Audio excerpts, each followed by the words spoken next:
Welcome to the Georgian Surrogacy Podcast, Series 4, Episode 10. I'm Liz Tripodi. Hi, everyone, to wherever you are listening around the world. A big welcome. I think we hit 96 countries this week, which absolutely blows my mind. I cannot believe it. And again, just so grateful to all the listeners. So glad that you find this information helpful and it's helping you either, navigate your own journey or help you with your research or just give you the confidence that you're on the right track. Some of you might already be expecting, and I just want you to know it's going to be okay. And if you ever need someone to talk to, please reach out to me. I'm also a grief counsellor, and there's a lot of grieving that goes through this process. And even leading up to this process. And you will continue to grieve. And I've continued to grieve over the years, even though I'm a very happy mother of twin girls born through surrogacy in Georgia. And it's okay to grieve for what you have lost, what you haven't been able to do financially, emotionally, physically, what your body hasn't been able to do. I just want you to give you permission to say that it's okay to grieve. And you can still be grieving in 20 years, and no one has any right to say to you that that's not okay. We all grieve in different ways. We process things in different ways, male and female. And I give you permission to do that because sometimes we need that, and it is okay. And I promise you that it's okay. Tonight bit of a reflective mood, and been hearing some things around the traps I wanted to share, and just my ramblings, my thoughts, and a few things I want to share. First of all, I had a lovely, lovely couple reach out to me quite a few weeks ago. And they weren't with Chachava, they were with another agency, and they wanted my help. And the agency that they were with lost all the embryo paperwork. This is a very bad situation. I mean, who does that? Like, how can someone lose paperwork in an office, I know at Chachava, ours gets filed, locked away, and digital copies are made. Everyone gets one. They go online. We do not lose paperwork. Anyway, this lovely couple had got in touch with me. They'd had a child born, and they were stuck. They didn't know what they were going to do because they couldn't even apply for a birth certificate. So I spent a few weeks putting them in touch with various people and helping them with options in terms of redoing some of the paperwork. That got quite complicated because it had to go via another country, which is, always difficult. And then the other country that they were from had legalities where the paperwork can't be older than 6 months old, so that posed another risk. This poor couple did not need this stress. They did not have to go through this. And two things paramount to this situation. One is the agency lied to them about what paperwork they needed. And two, of course, then the agency lost the paperwork once they did get it. This is unforgivable. This is not okay. Mistakes like this cannot and should not happen. And, you put your trust in people, you expect that things are done well. So let this be a warning to many of you, and I'm going to repeat myself like a broken record. Chachava is the only clinic, and it's a hospital. Keep in mind that it's not an agency. Are the only ones in Georgia who've never had a case go to court in 150 years. There is a reason for that. We are so diligent with our paperwork. We are so diligent with the legal team. These are people's lives at stake. These are babies' lives at stake. Please, please, please don't just take face value when you're talking to an agency who could clearly just, shut up tomorrow, as opposed to a major hospital who have got no plans on, no plans on closing after 151 years. That's ramble number one. The other thing what I want to say about that, for those of you that are looking at other places, there's a few places out there at the moment that are saying that they're sourcing Armenian surrogates. Now, I'm not a big fan of this for a few reasons. The Armenian surrogates are not living in Georgia. They don't bring them across until the third trimester. Please, please, please do not go with anyone who is doing that. There are so many legalities in place if something was to go wrong. If a child had to end up getting born in Armenia and a surrogacy agreement was done in Georgia, and depending on what country you are from and where you have signed from, your citizenships, I don't know what the legalities could be if that was to be the case. So please do your due diligence. There's no way that I wanted my surrogate to be across the border. All our surrogates are in Georgia, even our foreign surrogates, from the start of preparations until after the baby's born. They're only 10 minutes away from the clinic. Don't have your surrogate living in another country. This is hard enough as it is. And I understand when you promise things and you look at brochures and, things might be cheaper. Things might be cheaper for a reason. Okay, don't always go with the cheapest option. You need to go with the tried and true option, the trusted option. Who's the government going to help? Who's the government got good relationships with? I can tell you now it's Chichava.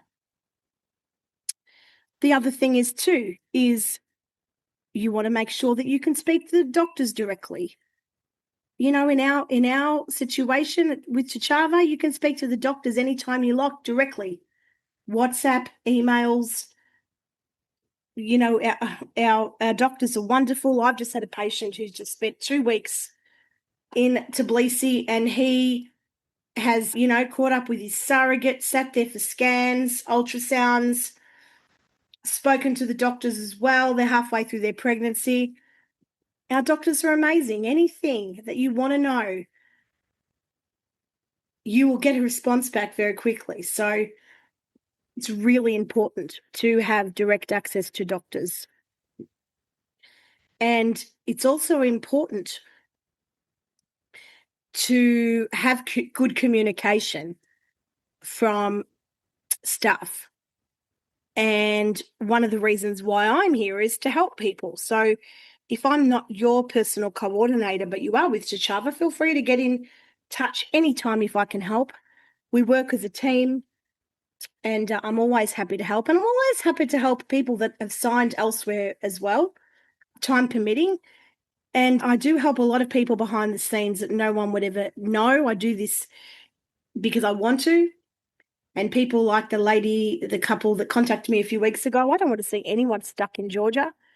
And I certainly, want to help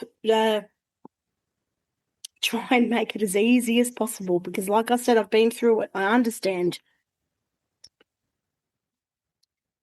Something I just want to really touch on very, very, very smallly tonight is the way that people treat the doctors and the coordinators and the staff. And I'm really thankful because I speak to so many wonderful people all over the world. I adore my clients, and I'd like to think we've all got really great relationships now. It's very personal what we talk about. It's very, we're sharing, both of us, very deep part of our lives. It's the most momentous occasion in your life. But there are some people out there, and I'll tell you now, it's none of mine, but I see this in the online groups. and I see this behind the scenes. Please, if you are an intended parent, please don't be rude to anybody. Everyone is trying their best. Everyone is on your team. And a thank you goes a really long way. I'm not talking about me. You do not need to thank me. But if you do end up at your agency, your clinic, you go visit, whatever, say thank you to the staff there. Go and visit the doctor that looked after your surrogate. Give her a card or him a card and say thank you. We really appreciate everything that you've done. One of my patients went and did just that last week. Sought out the doctor and said, we really want to thank you. And the doctor started crying and said, it is so rare for people to thank me. They sort of get forgotten once they are moved along to the delivery doctor. So this is the doctor that looks after your surrogate through these 9 months. I can tell you that a thank you means more than you will ever understand, means more than flowers, chocolates, cakes, balloons, a souvenir gift. It is a deep, heartfelt thank you. And that goes for everybody that you may come across to in this process. Please just say thank you. It's universal words. It doesn't matter what culture you come from, what background you come from, what language you speak. But I can't stress enough how hard everyone behind the scenes work. 7 days a week, 24 hours. People are not off call. People are literally responding at 3 a.m. to people. Myself included, people don't stop. Say thank you. Say thank you when you see them or when you're talking to them. And we are all doing our best. Everyone is doing our best because we want to see you succeed. That is the goal. We know emotions are heightened. We know that this is a very emotional and, exhausting process. But we are with you every step of the way. And there's nothing that we will not do for our patients. Let me just tell you that. I want to talk about as well a little bit of negativity in the media scene. There's always negativity when it comes to overseas journeys, not just here in Australia. I see it written in news articles in the UK and the US and, Italy, Greece. For those of us that go through a Georgian surrogacy journey, we are a very, very special community of people. We support each other, we uplift each other, we give each other tips and hints and laughs and, hey, did you know this? Or, hey, did you buy this? Or, how you feeling? And we're genuine. To be part of the Georgian surrogacy community is such a blessing. Let me tell you, like, I found my tribe. Find your tribe. Find those people in this community that you can walk the journey on with you, might have a similar timeline or something like that. I tell you, that support means the absolute world. And eliminate those negative ones. And there's a few negative ones as well in the Georgian community too, who are sometimes are not very nice to people. Well, delete them as well. Because this is, I believe, if you've been involved in Georgian surrogacy, you're part of a very special club. And that club, a lot of countries don't like us becoming a part of that club. I know Australians don't. But be proud about it because we are special. And this is, what can I say? The greatest community I think I've ever been involved in my life. And that's thanks to you and thanks to a lot of you listeners. And I love talking to you, and I love, I'd love to see one day like some big reunion in Tbilisi with all these Georgian babies. Can you just imagine how magical that would be? Oh, I dream of doing that someday. I probably will. Give me a couple of years and I'll organise it and give people around the world a chance to be involved if they want to, even if we do some big Zoom call with all these Georgian babies. Actually, while I'm talking about Georgian babies, if you have had a baby at Chachava at any point, I would love for you to send me a photo. I'm working on a big photo board to put in the office. Can you please contact me via social media, Liz Tripodi, Instagram, Facebook, or email me, liz@chachava.ge. Can you please send me a photo of your baby or babies at any stage of their life, fully clothed, please? If you could try and get it to me in the next couple of weeks, that would be fantastic. But I want to get photos of as many Chachava babies as possible. So that would be wonderful. So that's just my little ramblings for tonight. Hope you are all well. And I can't wait to get to Georgia now, where it's only 2.5 weeks away. Got some more babies due. I'm super, super, super excited. And I wish you all good health, baby dust, and positivity wherever you are around the world. Bye.